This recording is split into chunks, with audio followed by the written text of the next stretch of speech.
இன்னைக்கு கந்த சஷ்டியோட 5ஆம் நாள்பா. 5ஆம் நாளுக்கிட்ட பாலை வச்சிருக்கேன். சாரா வான பா ஓகேவா. 5 விளக்கு ஏற்றியாச்சுப்பா. நெய் தீபம் தான் ஏற்றிட்டு இருக்கேன். இன்னைக்கு 5ஆவது நாள் என்ன மகிமைன்னு சொன்னீங்கன்னா, எவ்வளோ சம்பாரிச்சாலும் நமக்கு ஒன்னே ஒன்று ரொம்ப எல்லாருக்கும் தேவையான என்ன தெரியுமா? நிம்மதி, மன நிம்மதி வேணும். நீங்கள் கோடிக்கணக்கில் சம்பாதிக்கலாம், படுத்தா தூக்கம் வராது. 10 ரூபா சம்பாதிக்கிறவங்க கூட படுத்தா தூங்குவாங்க. மன நிம்மதி வேணும்னு இன்னைக்கு முருகன்கிட்ட வேண்டிக்கணும்ப்பா. எல்லாருக்கும் மன நிம்மதி கிடைக்கும்னு நான் வேண்டிக்கிறேன். இன்னைக்கு 5ஆம் நாளோட பிரசாதம் என்னன்னு பார்த்தீங்கன்னா, மாதுளம்பழம், கொய்யாப்பழம், மாம்பழம், பால், வெத்தலை பாக்கு, பேரிச்சம்பழம். அவருக்கு பிடிச்ச பழமாதாப்பா இன்னைக்கு நான் வச்சிருக்கேன். பேரிச்சம்பழம், மாதுளம்பழம், மாம்பழம், கொய்யாப்பழம், பால் வச்சிருக்கேன்ப்பா, சக்கரை போட்டு, நாட்டு சக்கரை போட்டு.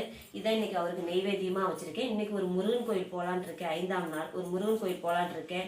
யாரெல்லாம் கந்த சஷ்டி விரதம் பிடிச்சிட்டு இருக்கீங்க, பிடிக்க முடியலன்னா அட்லீஸ்ட் நாளைக்கு ஒரு நாளாவது பிடிக்கலாம். நாளைக்கு கந்த சஷ்டி ஆரம்பிச்சிருச்சு, அதாவது ஒரு நாள் விரதம் இருக்கிறவங்க நாளைக்கு இருக்கலாம்ப்பா. பிடிச்சிருந்தா லைக் பண்ணுங்க. பாய். கந்தவேல் முருகனுக்கு. அந்த வீடியோ பிடிச்சிருந்துச்சா லைக் கமெண்ட் பண்ணுங்க. பாய். இப்ப சொல்லுவாங்க பாருங்க என் புள்ள. கந்தவேல் முருகனுக்கு, கதிர்வேல் முருகனுக்கு, பால தண்டாயுத பாணிக்கு அரோகரா.